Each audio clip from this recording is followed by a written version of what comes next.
live on YouTube. That's amazing. I didn't know you could do that. Really.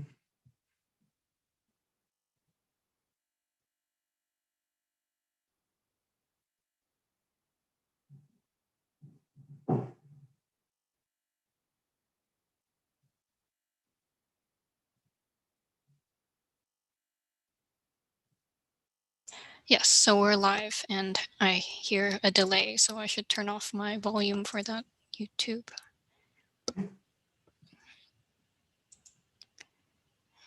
I'll make a Twitter out of it. Okay, I muted my Chrome, Google Chrome. Yes. Sorry, can you tell me the hashtag for you? SD Club? Who should I put the hashtag? Yes, at SD Club, WPI SD Club. Okay, here it is. And welcome those who've joined.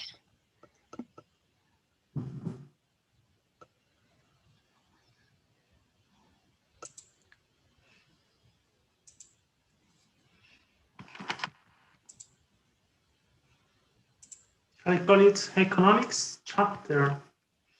Economics SIG, special interest group SIG, for short. So economic SIG with the SIG. Yes. Oh, sorry. I'm not.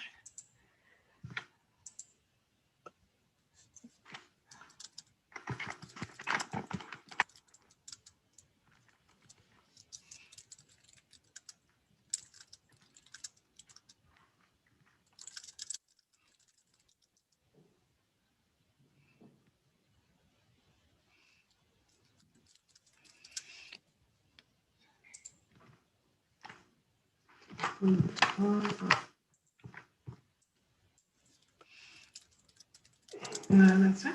Wait.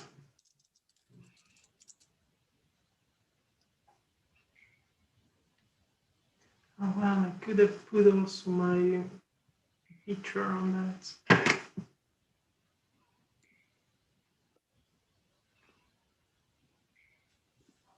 Okay, that's fine. So you should have that on Twitter now. Hello, Paco. Thanks. We can hear you loud and clear. Very good. Hello, Nathaniel. Hello, Adnan. Hope I tell the pronunciation correctly. Yes, Adnan cannot hear us. That's what we're chatting about in this chat box. Welcome, everybody.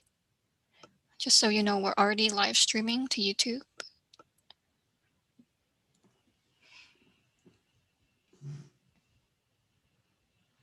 Hello, Adnan. Hope I tell the pronunciation correctly. Adnan.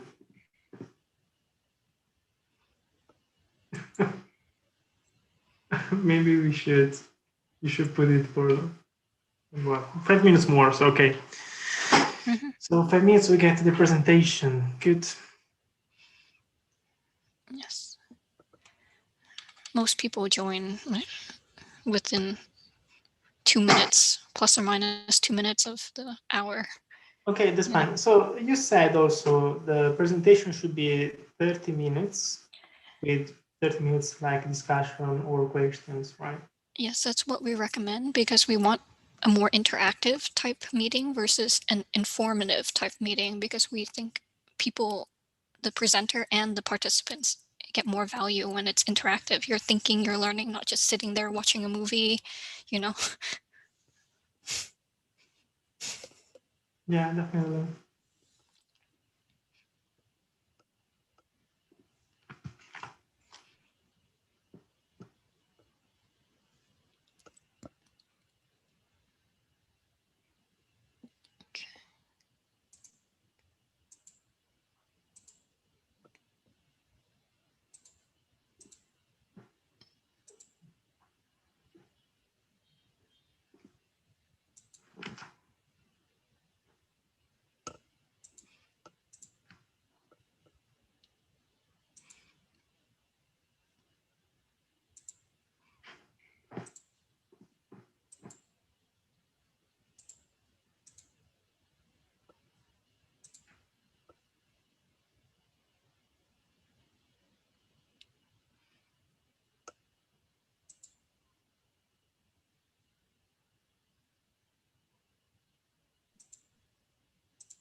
Hello, Professor. Hey, we are almost there. Good. Oh, and Gary. Nice of you to join us from the UK. Gary is our April speaker. Excuse me? Gary will be presenting in April. So I'm happy he was able to join us. So we try to have at least one economics meeting a month, but we had some scheduling problems for a couple months. So I think the last one was sometime in the summer. And new year, new goals. Try it every month, except we missed January, but that's okay. People are still on vacation in January. Yeah.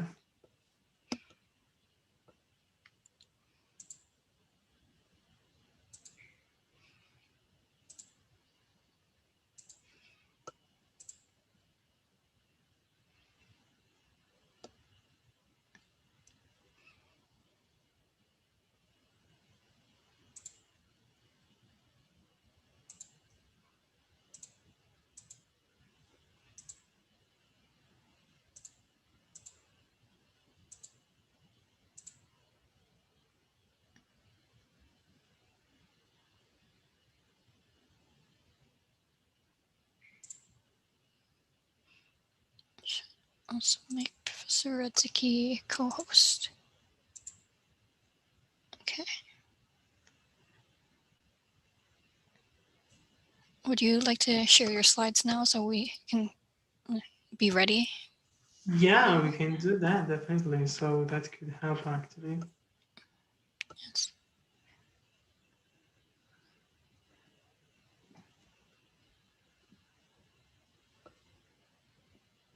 Welcome, everybody.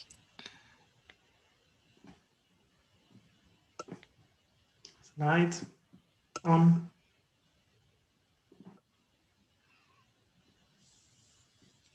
Yes, we can see your slides.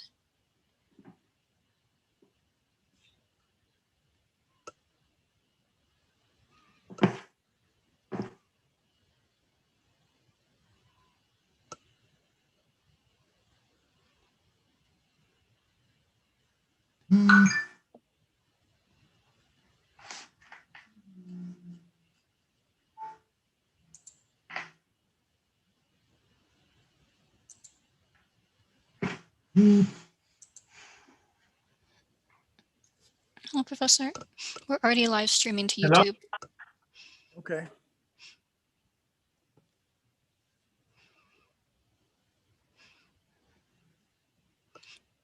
Usually I wait 1 or 2 minutes for people because they might be in another meeting and that goes right at the time. We should be scheduling these better, maybe 50 minutes, but people are used to 1-hour meetings.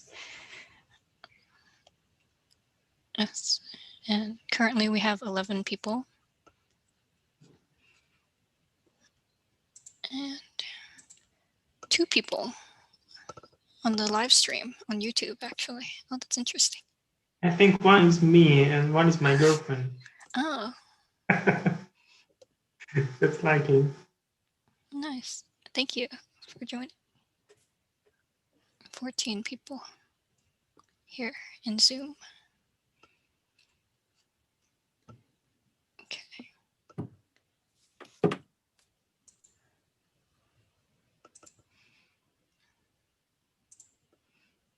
So I'll just wait until 2:02 my time, but it's different times, everyone.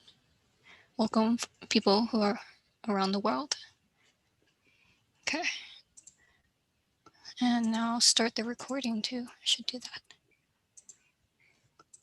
So, welcome everybody to this week's WPI System Dynamics Collective Learning Meeting, which we are also co-hosting with the System Dynamics Society Economics Special Interest Group. Please remember to mute your microphones unless you want to ask a question. Please use the raise hand feature, which you can find by clicking on the participants button. Feel free to also use the chat box. If you type a question there, I, Christine Tang, can ask the question for you. Now I'll turn this over to Professor Mike Radzicki, who will introduce our speaker. Thank you very much, Christine. hello to everybody. And I'd just like to briefly describe Roberto's background. He is a researcher and fellow of the Global Sustainability Institute at Anglia Ruskin University in the UK. He's the Chief Innovation Officer of ExoShock Limited, a systemic risk analysis company based on his research. And his background is in industrial engineering. His research interests lie in system dynamics modeling of industrial policies and the analysis of financial risk and sustainability. Now, what I'd like to do real quickly as well is I'm gonna elbow in here, and I'm going to share my screen briefly here. I just wanted to show Roberto has a book that he has written. Well, he has co-authored apparently, and it I'm guessing is a detailed presentation of the sorts of stuff he's going to talk about today. Although I could be wrong on that, so I await his lecture. So with that, I'm going to stop sharing and turn things over to Roberto. Good. Thank you very much, Mike, for your presentation, also for advertising my book. So let me share my screen, and here we are. So we have about, the presentation is made up for about 30 minutes plus discussion. So I'm happy for people to interrupt any time so that we can stay in 1 hour.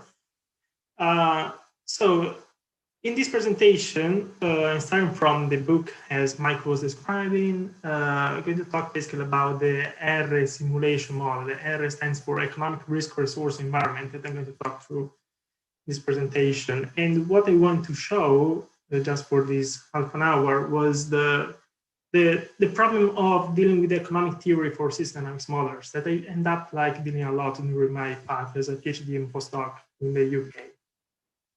So the presentation, first would like to speak about myself just quickly, just to give you the understanding of where I'm coming from, what I've been doing. And then I will give a quick overview of what the book is all about, which basically is the simulation model, where it comes from. And then we open up with the presentation the way we were looking for. So I first talk about the problem fundamental question that I'm trying to address in this presentation, that of course they're not completely addressed until like one solves the completely the economic problem.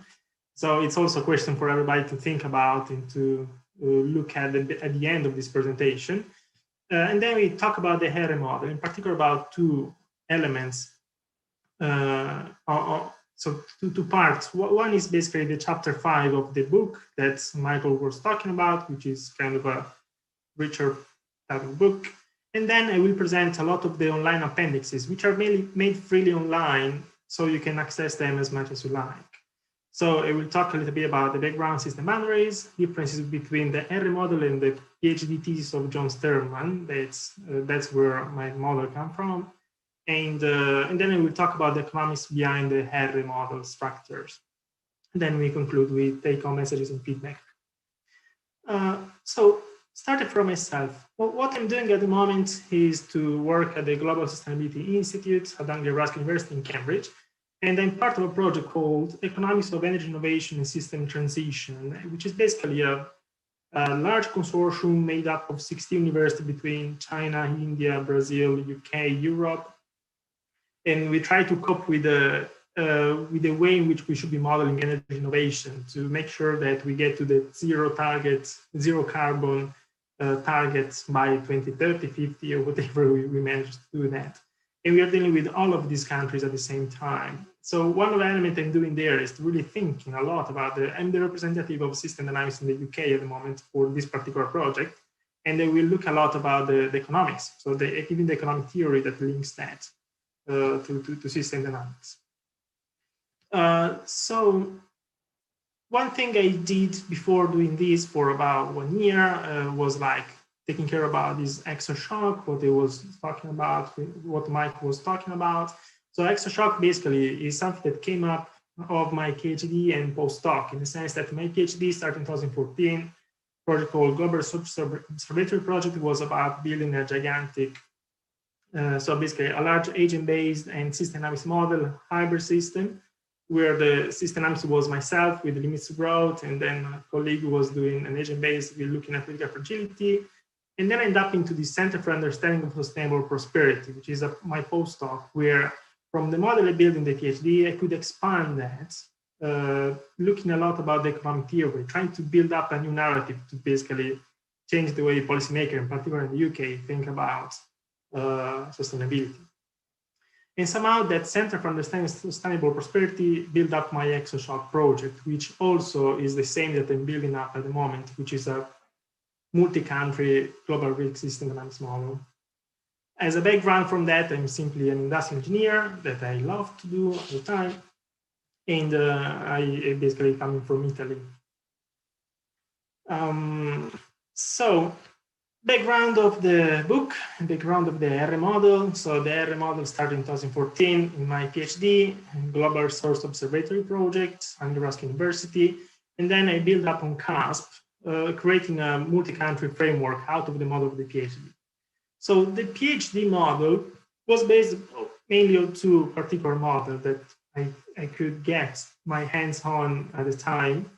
One is the limits to growth over 3 model, the last version of 2003, and one was the PhD thesis of John Sterman, which is focused on the energy transition, the economic model. So the general purpose of the system it was building was to kind of putting together the limits to growth concept, so the planetary limits in the financial system.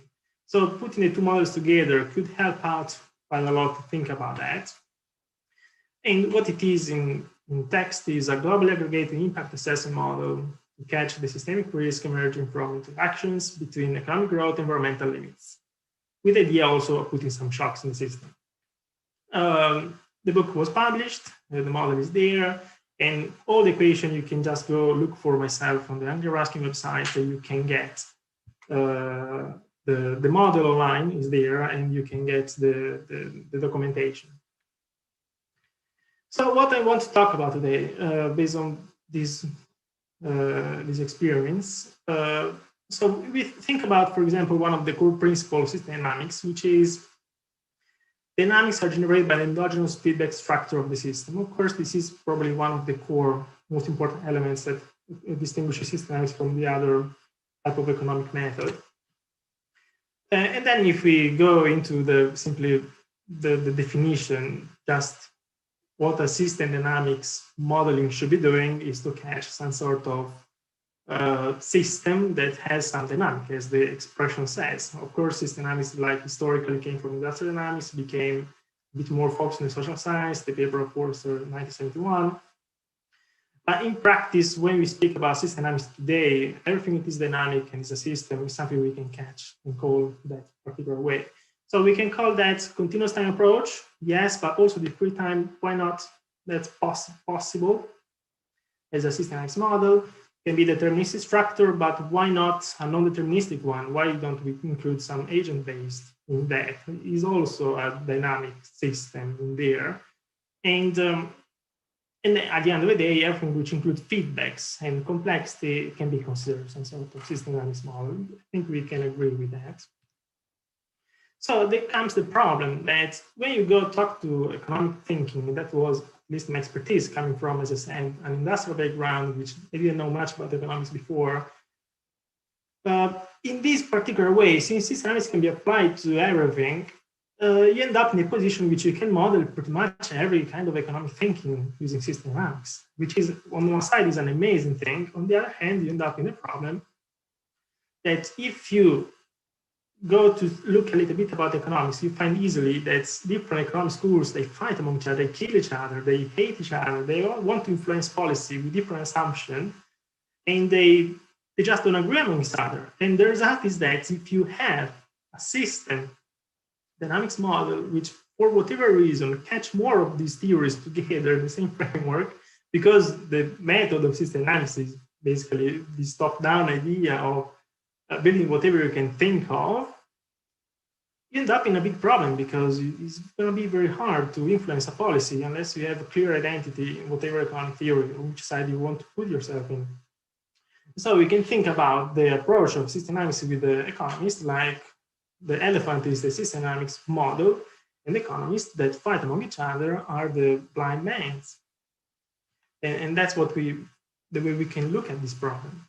So when we go in detail of the question I want to address in this presentation is literally how to build an economic system dynamics model that does not contradict itself when you start embedding different theories, different economic theories inside of it, in particular when these theories disagree among each other. So this becomes a serious problem that destroys sometimes the idea of influencing policy directly using a system dynamics model.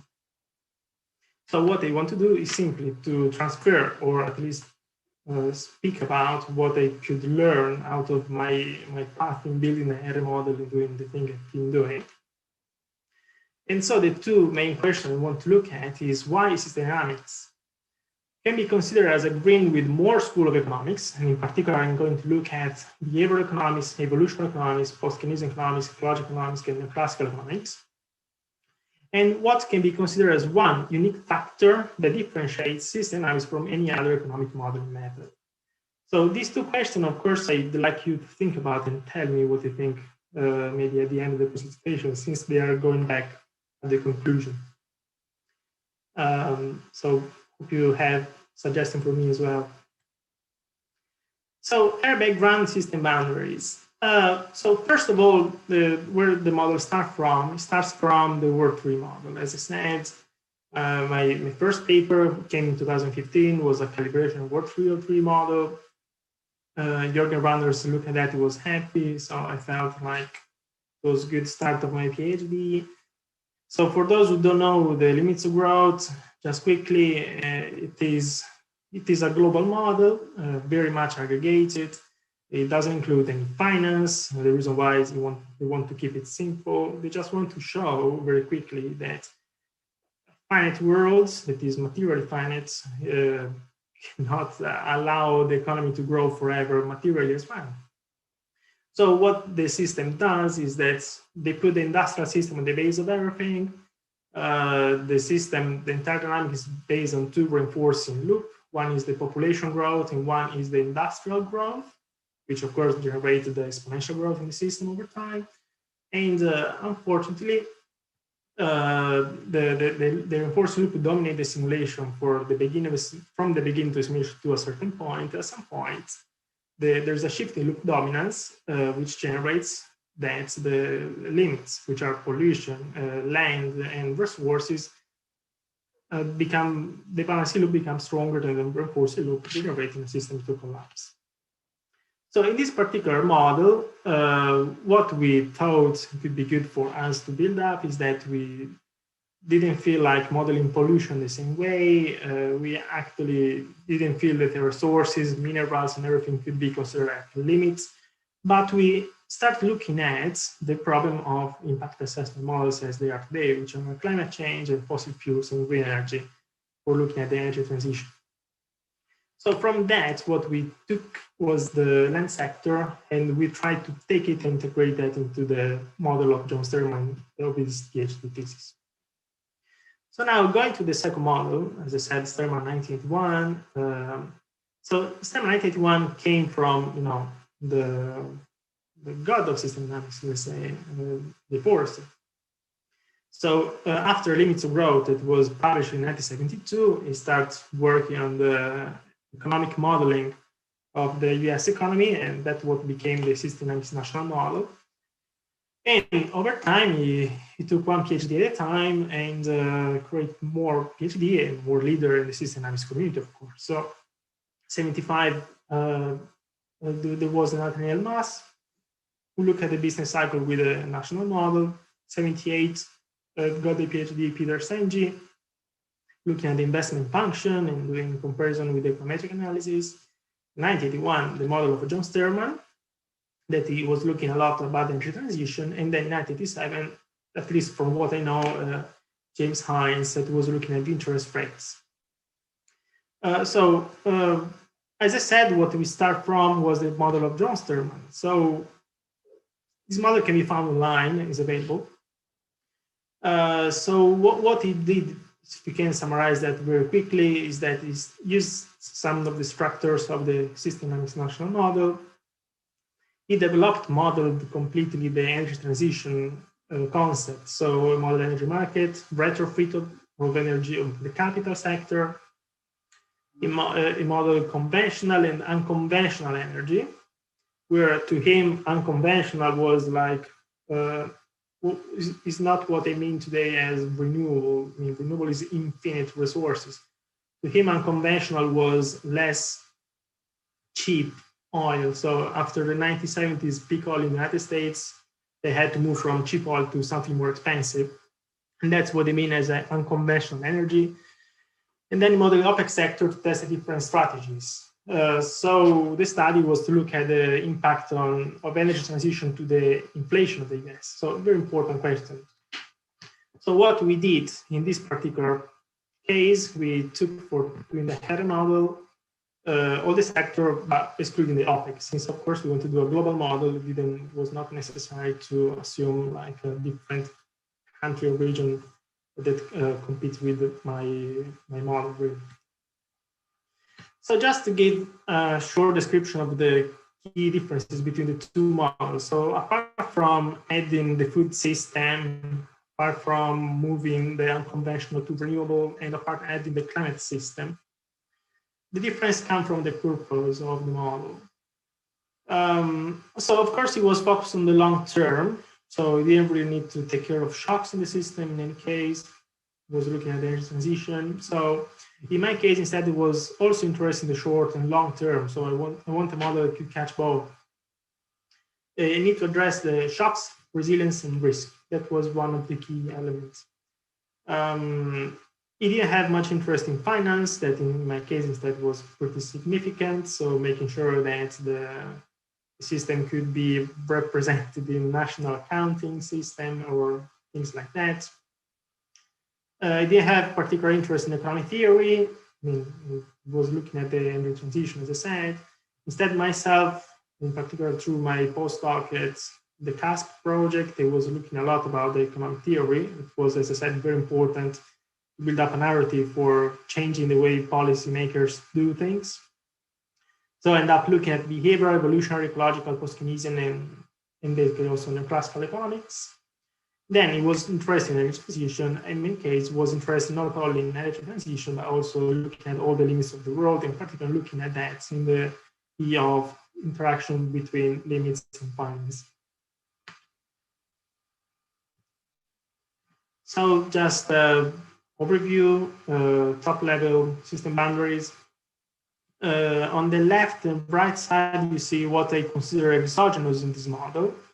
So in particular, population dynamics, technology, labor productivity dynamics, kind of like exogenous is simply a curve that starts from the beginning to the end of the simulation. So I don't try to model population as the limits of growth at all.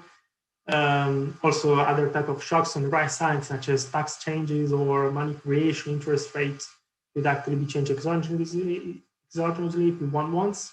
So the core of the system is about modeling the economy, modeling the bank, the public sector, such as a government or whatever you can consider something that takes taxes and provides basically subsidies and expenditure. And then there are the world limits, which are imposed by climate, land availability, and resource discovery. So key equations in the model include prices, labor market, debt, wages, interest rate, energy market. And basically, what happens is that the bank can just create money and bring it in the system, generate more debt out of the money created out of nothing. And basically, that's how the system interacts among each other. The same perspective can be seen as a network. So the same model can be thought of as a network in multi-layer network. So at the top level, you can think of the climate, household, banks, and public, which interact with the firms. The firms are technically composed as a supply chain, where each sector produces in a closed loop economy stuff for all the other people. And the energy system itself can be considered as a itself like a small competition market where I put fossil fuels, renewables, and biofuels connect them each other, where biofuels, of course, come from agriculture, such that they could allow to look at the impact of, for example, energy on agriculture or vice versa. So the ERRE model follows a very modular approach. The principle of boundary rationality is accounted and boundary source limits, and assumes a standard financial structure of trade-off payments, such as stock and flow, and physically, such as stock and flow consistency of the economy, which is very important for calibration purposes when one are looking at national accounting systems. So, for example, down here you can see an example of the balance sheet of a firm into the model. So each of the sector pretty much has the same approach of asset and liabilities into themselves. So after we look a little bit of the top level view of the system, I want to go into the economic theory. That I think is what should matter as well for many systems model are interested in doing economics. So the first one I'm going to talk about, so 2 slides per each, is the behavioral economics aspect. So behavioral economics means trying to look at the psychology of people, how they react to one particular shock linearly or non-linearly. So one of the key elements which defines our approach to behavioral economics is, in my view, the anchor adjustment. So the anchor adjustment is so fundamental for systematics. The way it works in this particular case is that on the left side, a lot of different sides of the company can ask for some particular money. So they have desired payments for capital due to the right amount of asset you want to generate, the demand you want to achieve, or the right amount of labor for producing as much you want, how much taxes you need to pay for the government, things like that. So these desired payments get summed up on the top side when they get desired payments in total. They create then a reference condition, the desired liquidity, and that desired liquidity is compared as a ratio with the liquidity. So of course, the point is to control the liquidity, and the liquidity can never go below 0. This is so important. And what happens is the following, that the liquidity, depending on the ratio between liquidity and desired liquidity, all the table function that you can see on the right somehow link back to each one of the input that you get on the left side. So for example, if you take the first one on the left of the table function, the effect of financial decision on capital payments in this particular case means that if the liquidity is beyond, so the stock of liquidity is beyond the desired liquidity, it means that the multiplier will be 1, and as a result, it will allow the desired payments to go as much as they need to be. Instead, if the liquidity is below the desired liquidity, we start following the nonlinear relationship until the point in which if I have no liquidity at all, I will have to create a multiplier by 0, which generates no payment of anything at all, so no investment in any way. So this slide, I think, is quite important. I hope what I said makes things clear. You can come back here later if you want to, unless you have any questions. So next slide is also, this element of anchor adjustment is used definitely in the financial system. So how the model work for controlling the cash flows in the system.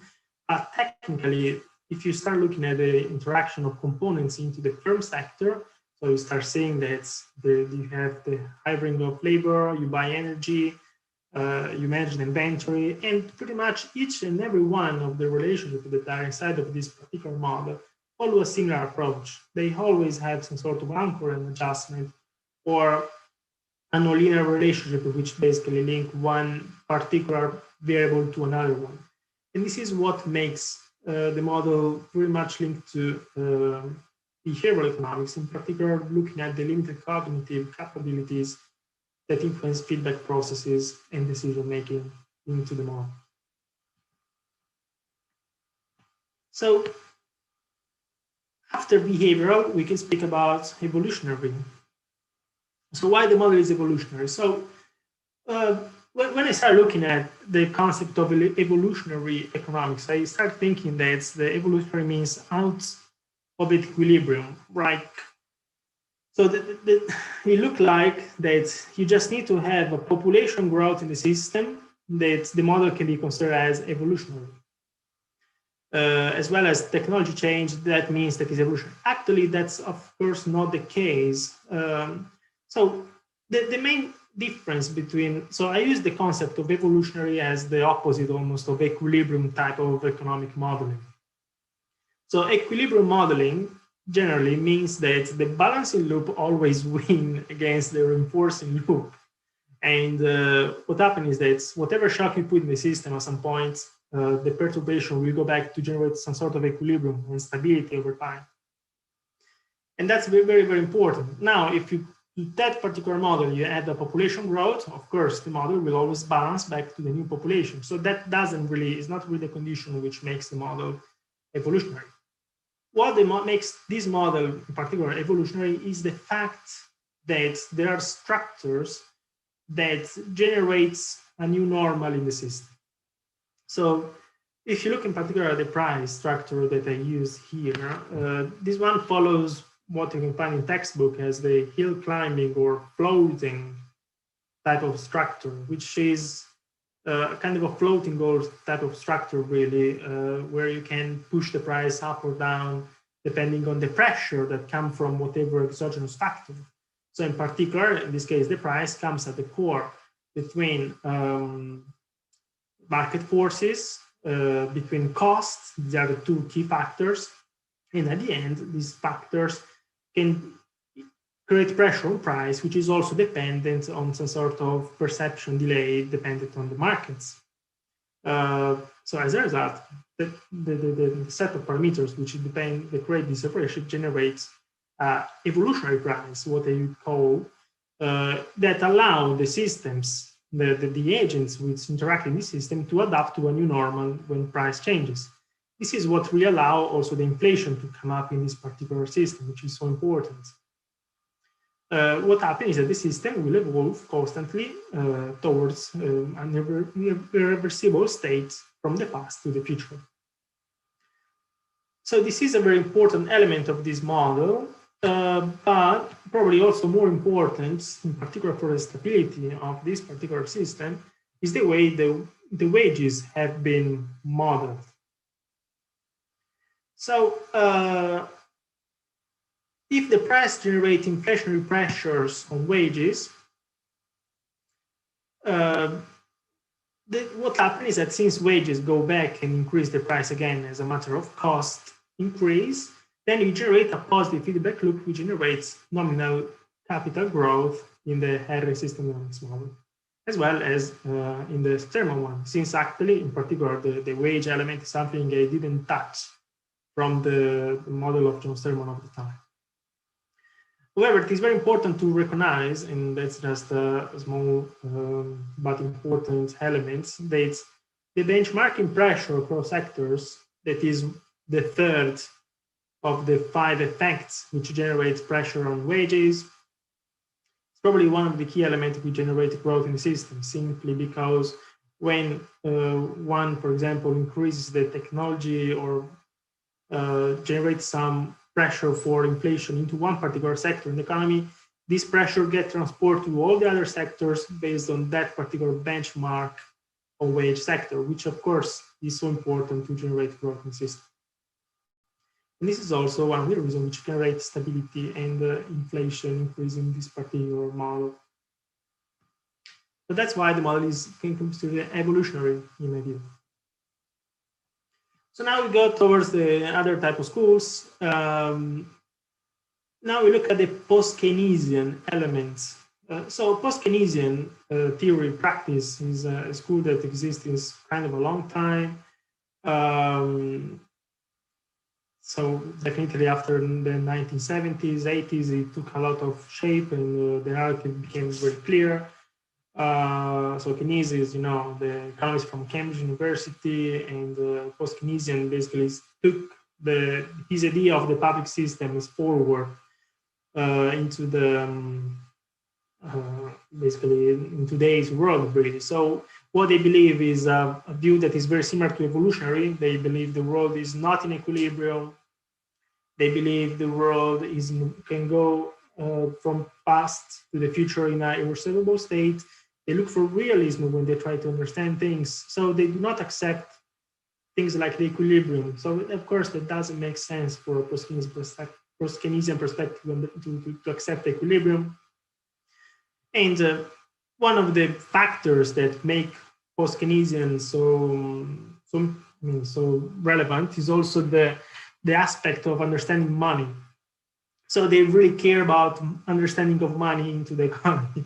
They just don't accept the fact that money can, have, for example, no effects when a money supply gets generated that have to have an effect on the real economy as well. So in this particular case, I'm showing the way the financial sector is built up.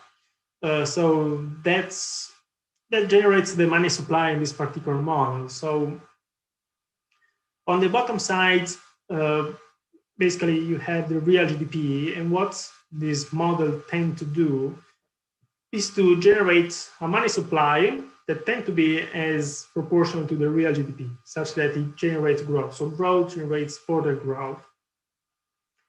And also that new money creation will generate a new debt money, so money out of nothing that basically is stored in the central bank. This money becomes more liquidity in the bank, and this liquidity can allow for having the ability for the bank to provide more loans. They create more pressure such that they can create more loans and give more money away to the economy. So the private sector, which is on the right, it can be both household or firms, can have a bit more money. That generates a bit more debt and a bit more assets. So since they have more assets, they can borrow more money as well. So that generates some sort of growth in the system. Okay? This is very important, the way in which this particular model works. Now, to demonstrate that this thing is a post-Keynesian, I provide a simple shock. So what I did, so what you can get into the appendix online is basically all the tests that you find during my PhD. And the way to do that was for me to start from making the model to start in complete perfect balance. So the model in total is about 5,000 equations, but if you make basically the calculations such that you get the flow in and flow out to balance out, and you remove population growth or technological growth, then you can make sure the system is a flat line. So what I did out of that flat line is to create a simple shock, just one shock in 2010, and see what happened. And what happened is the following, that as you can see, from 2000 to 2010, you get a flat line for all of the variables, which is fine, because that's how the system was made to be doing. But that particular shock, even if it is or below, so bringing this rate, basically take money out of the system or bring money into the system, even if it's just a shock that lasts for one finite amount of time, what really happens is that generates a constant disequilibrium in the system. And most important, as post-Keynesian tell, is that the money supply can generate impact on the real economy. So in neoclassical terms, equilibrium-based economics assumes that the change in money supply will increase both the availability of cash for the consumers at the same time, such that since they are rational, they know exactly what they're doing, and they will automatically generate an inflationary pressure, which will increase the prices, and nothing will actually change in the economy.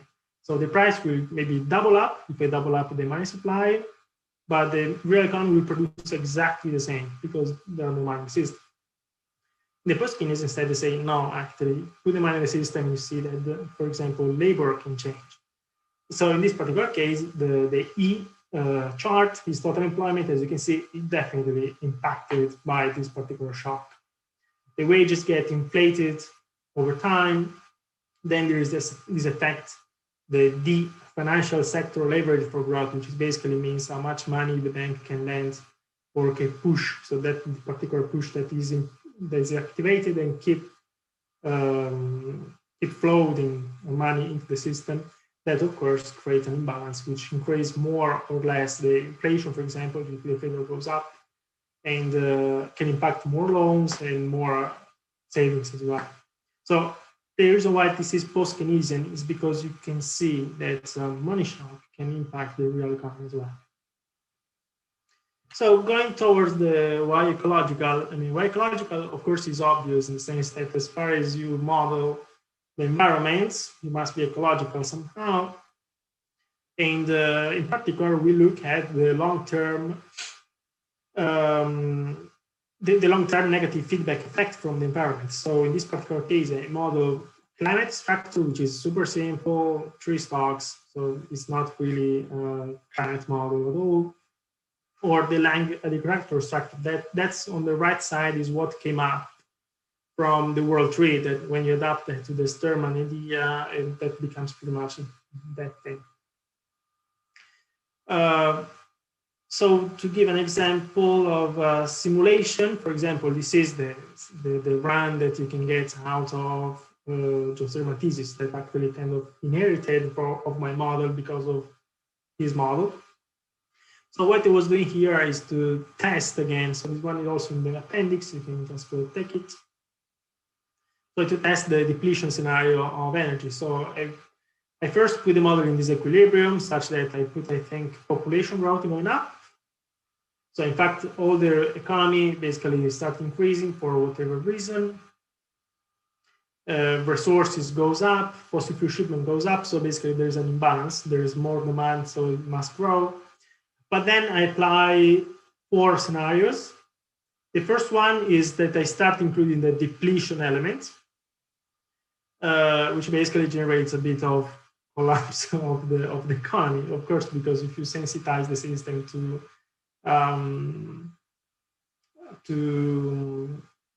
sensitize the system to the fact that it should collapse, it will definitely. That's what the model does.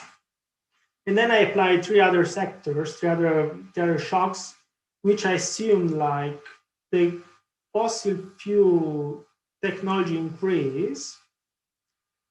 And then I applied the green tech increase, and then I assume like a shift in the market. So basically there are 3 parameters which actually determine that the fossil fuel sector can produce more. So starting the scenario 2, for example, the ERRE, that is a very important indicator. I believe many people who do energy modeling should know. ERRE is the energy return on energy invested. It's very much debated in the UK at least.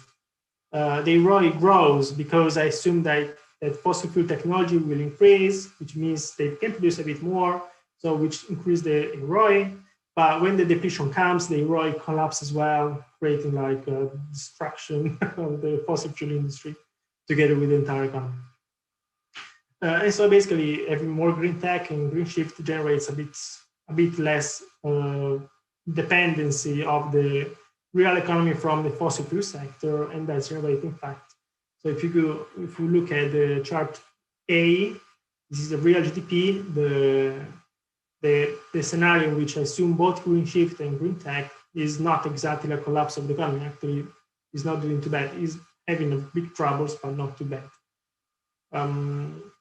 Of course, price change go up because it's the depletion scenario, and the shortfall goes up, and pretty much that's how this scenario does. That's how the model is trigger collapse due to depletion in this particular case. And then the question is, why also is neoclassical? So this one, of course, was a big problem for me in the sense that starting from a sustainability type of concept, I didn't really want the model to be neoclassical, but the model is neoclassical, so I have to really tell that. In particular, if one wants to add or remove that particular structure, it is important to know that there are few factors which generate that neoclassical element. So one is the fact that the household sector has a utility function that generates some sort of demand going up over time. And secondly, that the Cobb-Douglas and the constant plus the constant elasticity of substitution formulation is used both for production function and both for the household utility. And this is kind of the standard for a neoclassical model, so we have to admit that. What in reality, we can say that even if the equation has its own properties, that's not entirely the reason why this can be considered as a neoclassical model. What makes this neoclassical is the fact that we have a balancing feedback. So the number 3, that touch both capital and labor investments, assuming a constant marginal productivity of each of the input factors. So I'm not sure if people are familiar with that, but that constant marginal productivity, which is nice because it creates stability in the systems, in reality can not always be correct, in the sense that let's say, is a nice addition which allows the system to go where you really want it to go. But in practice, that might not be real. So it should be nice that it's real, but might not be. And if you go in the pictures below, this one can be found in the appendix. You can just go, if you can't see well the text, that's not supposed to be at the moment. But if you go in the appendix and you will find these 2 pictures, then you will know where this model should be changed if you want not to make it neoclassical. A 4th element is the fact that we have a capital charge rates structure, which is based on an optimal type of rational thinking of neoclassical economics. That also linked to the circle on the bottom right, but you can go and look at the equation in the appendix. And the other element is the fact that technology growth follows the standard Solow growth model. And that's on the top right. When we model the labor productivity, that's completely exogenous. That's how the Solow did that, at least that's what one of the reasons he's famous for.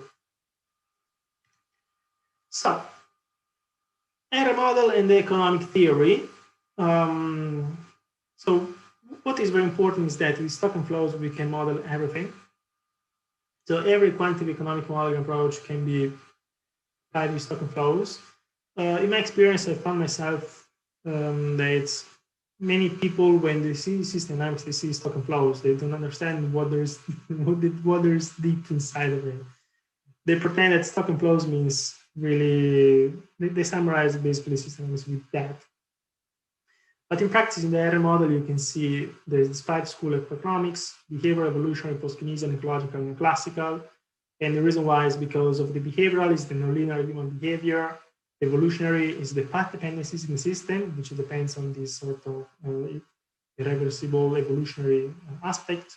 Post-Keynesian, in my view, the key element is the monetary policy. Ecological, because of the ecological limits and negative nonlinear feedback effect. And neoclassical, as I said, for some optimal assumptions, production utility function, technology change. Now, this last slide is simply like trying to catch the last question that I put. So this is really the last slide. So what makes system dynamics different from the other type of economic modeling? And that's a question I tried to ask myself kind of a long time, because of course, as an experienced modeler, you learn over time, you end up in troubles when you speak to economists that are not familiar with system dynamics. And as a result, we can definitely say that, yes, system dynamics is stock and flows, but pretty much every other single economic modeling method is also stock and flows, including equilibrium modeling, including post-Keynesian, anything basically can be built up in stock and flows. And there's a second element, which I don't know, I could make this more interactive. I could ask people if you want to tell me what the second element is. But just in simple terms, in my view, that element is the nonlinearity. So when I had to explain what system dynamics is different from other people, talking about the nonlinearity became like the key factor. That's what really makes the difference, in my view, because the nonlinearity, the way in which nonlinearity is used, is a way to quantify the feedback loops. So quantify the strengths of the feedback loop, which is a very different thing than what all the people I heard were so doing. So and this is very, very important in my view, and I hope you agree with that. If you don't, please let me know. So just to conclude, The big problem is that different economic schools of thoughts fight among each other at the ontological level because they want to influence policymaking. They are based on different assumptions. So different theories means different, no agreement among each other most often. And since this dynamics modeling overlap with all of them, there is a risk, in particular, if one, rather than being the master of the method, is mastered by it, can generate fundamental disagreements in itself. So the model can have disagreement in itself. So if I put my model and put that variable for some kind of people, they will not agree because maybe there are some classical elements. Some other people will tell me, no, I don't agree because there's behavior I don't like, things like that. And in my view, just my humble view, I can say, it is the sole responsibility of the systemized modeler to really know, to engage with economic modeling and to know which are the correct narrative we engage with that particular school of thought, such that we can move from an attempt to influence policy that is nice and smooth to maybe something that can end up something like this.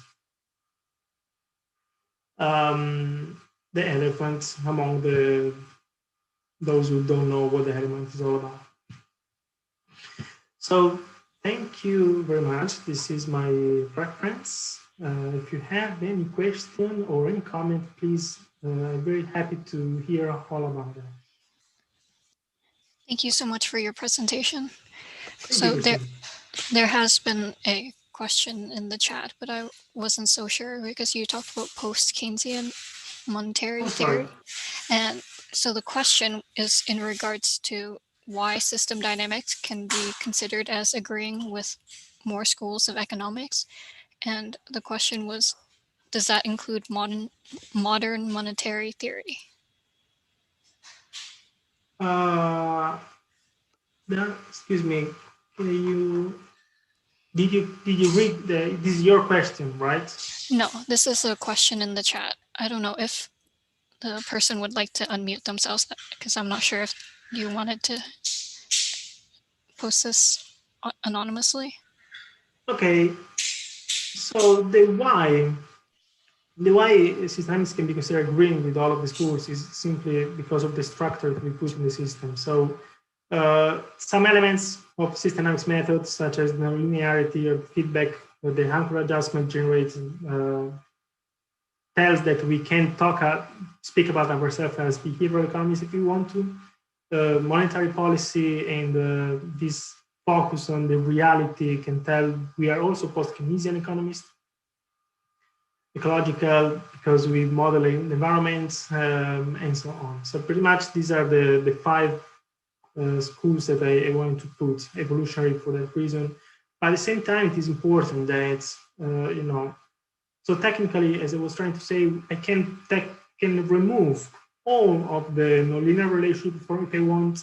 I can bring the price system as like, remove that particular structure or the wages and make that to become an equilibrium model. And the big I think, challenge there, or the big problem can be that one person can end up being an equilibrium modeler and call themselves as a system dynamics modeler or vice versa.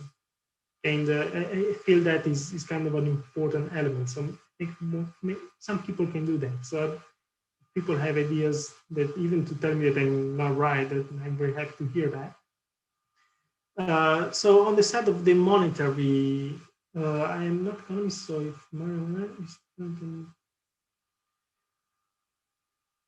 so on the modern monetary theory. So the modern monetary theory, thank you, John Rodat, for asking that. So I'm not really familiar with that in the sense that what I tried to do was to try to demonstrate why this approach can be considered as like agreeing with post-Keynesian economics, in particular in relation to the way in which you can put money in the system. So that's a kind of a standard approach for a post-Keynesian to demonstrate that his model is not neoclassical, for example. So modern monetary theory, as I said, I'm not an economist by by background. But in practice, of course, as I said, as far as the modern monetary economics is made in stock and flows, continuous time, we can model that using this type of software. If that monetary economy is more about trying to model networks, we can probably use some slightly different approach, but still we can consider that as being part of it. Yeah, so pretty much that's it. The question, I also don't want to interrupt. Okay, no rush. So sorry I didn't pick the question straight away after sitting it. So I bring now Micha. Micha says, I'm trying to understand the source of real per capita economic growth. We are using Solow's model, but his paper found that the quantities of capital and labor were far less important than exogenous technical change. So is your concept of growth exogenous, relying on exogenous technical change? So I can tell you, if you go into the appendix, you will find all the tests possible, because what I did was to put the system in equilibrium and then check. For example, apply population growth and see what happened. And population already generates increasing demand and then generate growth. Technology. So I apply the technology growth as well. And what in the system, what this thing really does is that it pushes the ability of one particular sector to supply more. Since we have a price system that is based on this pressure between supply and demand, since the supply increases a little bit, generates the price to go down. Because if you have a bit more production than before, you have you have more stuff to supply, then the price starts decreasing. So the technology will start making the price to go down. And as far as the price goes down for for each of the sector, which use this marginal cost and productivity for ordering more capital assets, then we find that meaningful to buy more capital because the price goes down. As a result, they buy more stuff and that generates the growth in the system. And that's how the model actually works. So if I can come back on that. Yeah. So what you're saying, I'm not talking about population growth because we're talking about per capita real economic growth here. So you're basically relying on external technological change, external technical change, which is mediated, as you say, through the price system and incentives to invest. But the kind of moving force behind that is exogenous technical change. Am I right in that interpretation? So in practice, this presentation, to keep it in 30 minutes, I just made half of the full thing that I was meant to be doing. And the other half is basically the simulation, all the shock, all the thing that I put there. So the exogenous elements that I had there, if you want to set them one by one, you can find them in the documents. So one is the technology that, as I said, generate this sort of dynamic. So generate growth because price goes down. So generate deflation and increase the productivity. The other element which is very important to generate growth in the system, and that's the nominal one, is the money supply. So in the moment in which you start generating, push the money, so exogenously again, push more money in the system, you can generate the inflation to go up again.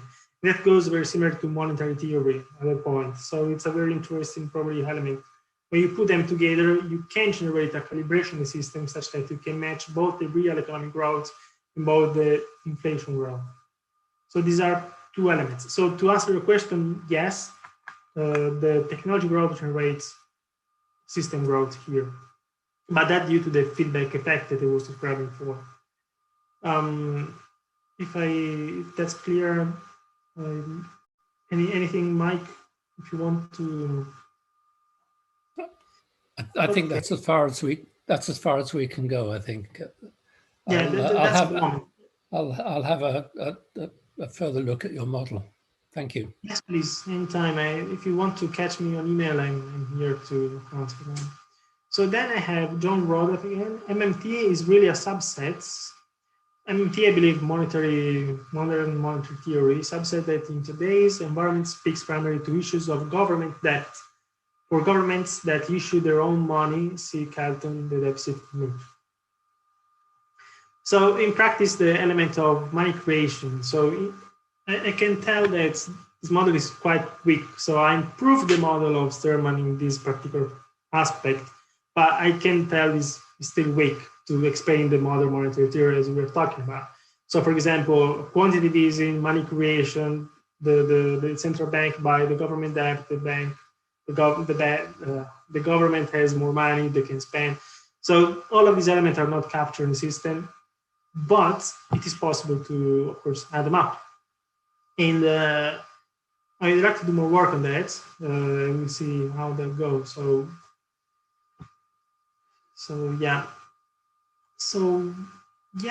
Then we have Daniel Harter. The model is large and comprehensive. Was it hard to parameterize and justify those parameters? What about aggregation? You mentioned ABM, but does this explode the data requirements which must be justified? Thank you, that's a very good question, Daniel. So as I said, my particular path was the following. I started trying to put limits to growth in an agent-based model from a friend of mine. He was working at Logo. At some point, this combination didn't become possible at all. So what I tried to do was to, also because my model became large, as you see, I mean, it's about 4,000, 5,000 equations. So parameterize this thing became quite complicated. And the more I was working with that, the more it could become complicated, particularly when you increase the size. So I end up oversimplifying even a certain aspect in comparison to what I started from in the Sterman model. And the explosion in data requirements. So I can tell you that after I finished with this thing, I was working to create a multi-country model. And but to move to that type of approach, and that what became also the exoshock element, that's what I kept it aside for a while, is basically a model that I moved from Vensim to Ventity. And the reason why is because I'm not sure if people are familiar with Ventity as a software, but it basically, if you think about my system as, you know, this network approach with all the boxes and the sectors, they become entities, and you can play with them as much as you like. It becomes simply much easier to pull one sector in or out, or test one sector singularly, or things like that. That simplifies a lot of stuff. So I've been working in Entity since at least 2 years now, and I achieved like a multi-country system dynamics model, which can be used with also the trade among countries, which is very nice. That potentially can be also thought a bit as an agent-based model, in the sense that, in my view, agent-based model is mostly dependent on events and actions. So the agents are things that take actions and that respond to some sort of events, which are maybe dependent on the environment or the interaction with the other agents. So to me, action events are fundamental, and Entity also allows for the action events type of thinking to take place. And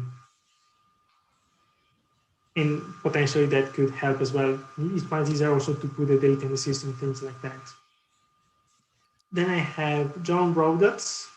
So Daniel, if I did say anything, please let me know. John, Roberto's effort is ambitious, and now I have to add another book to my desk. Applause. Oh, thank you, John. Thank you. I'm happy you like it. If you get in the ebook, is much less expensive. So I wasn't expecting that it's $160 per copy, but thank you. And remember to use the online appendix. That's fundamental. I mean, all the model is there. The book is basically the description of why things have been doing in a certain particular way. Looking forward to part 2. Thank you, Silel. Yeah, I mean, part 2, I don't know, that's depending on Christine. I'm happy to present if you want to. In the summer semester, I'm not sure, and yeah, okay, that will be the faculty and the course that I'm using all the time. Okay, so yeah, I'm happy to answer any other question. I don't know what's the time now. Yeah, it's 9, so probably is the time for you to go do your other meetings and things. I don't know if I want to keep you more. Also very good. I'm very happy to have attracted people like, for example, Khalid Sahid, who sent a couple of emails a while ago, and very good to hope you find this interesting. And yeah, it would be lovely to see everybody in the face. Wow, it looks like it's not going to be possible. Thank you so much for your presentation. We are a few minutes past the hour, but if you have some time, and if the people still have questions, oh, Daniel asked a question. I'm free, so I can stay a few more minutes. Okay, the limits of growth face a lot of opposition. Did you experience this from economists? Oh, wow. So, luckily from my side, in the book also, we had a foreword from Jürgen Randers. So Jürgen Randers was happy with this work. So in my particular case, since we work in the CASP, Center for the Understanding of Sustainable Prosperity, among each other, of course, we were agreeing with the limits of growth. So we had all parties parliamentary group influencing constantly the UK Parliament decision. And the all parliament group was named on the limits of growth. So that's very important to recognize. So I cannot tell you I had a lot of opposition from economists simply because I didn't speak much with them actually. Through ExoShock, actually, I had a lot of problem because, this ExoShock thing I built up was, it was technically lacking one side to get funding to do more work with this model, if not it could have been complicated. And to do that, I had to do this ExoShock thing. And this allowed me to also go talk to companies and say, look what you think, look at this model, what you want to be doing. And of course, that was terrible to try to understand that they don't really care about any long-term type of decision. So even like pension manager, they want to do forecasting for the max of the 12 months, which is insane. And I found myself in the position of what am I doing? So as I said, at the moment, I'm participating in this large project called EAST, like Economics of Energy Innovation, System Transitions, and we are just expanding completely. So we are using kind of post-Keynesian economics as probably the core of the economic theory underneath the system. We are comparing like 20 models, and the one comparing the 20 models, it's come from India, China, Brazil, and then I will put my model as well forward, seeing the difference between my model and the others. So definitely we can face opposition, but that's not dependent just on economics. It's dependent on how the reality works. People are short term; they're not long term, and you just have to find the right policymaker that support you and believes in the work you're doing. And that's what we're trying to do, and that's. Hopefully we are going to get something good out of it. Yeah. So really, thank you very much for asking me to give the presentation. I'm very happy I could get some interest from people. And there's much more we can talk. Thank you. There's much more we can talk about this book. This book, as I said, I gave you just a glimpse. If you go through the book itself, should be about 300 pages at least. And one part is just limits to growth modeling.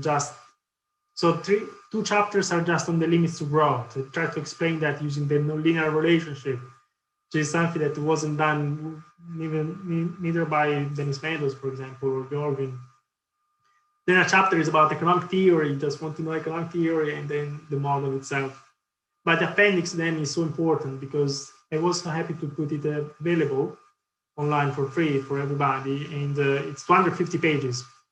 So you have all the material you want there. So yeah, thank you very much. Thank you, Mike, as well, for introducing me. It was very, very nice for your thoughts. Hope you find this interesting as well. Oh, you're welcome. Thanks for your willingness to do this. Fantastic. Yeah, hope we can chat sometime, when you came. Okay. So guys, thank you very much for everything. I believe I have to let you go now. Thank you. Hope to see some of you next week or maybe next month for our next meeting. So we have weekly meetings at WPI, but every month we try to host an economics meeting. Thank you. Fantastic. Awesome. I will stay in the loop. Bye-bye. Okay. Bye, everyone. Thank you very much for joining. Bye, thank you.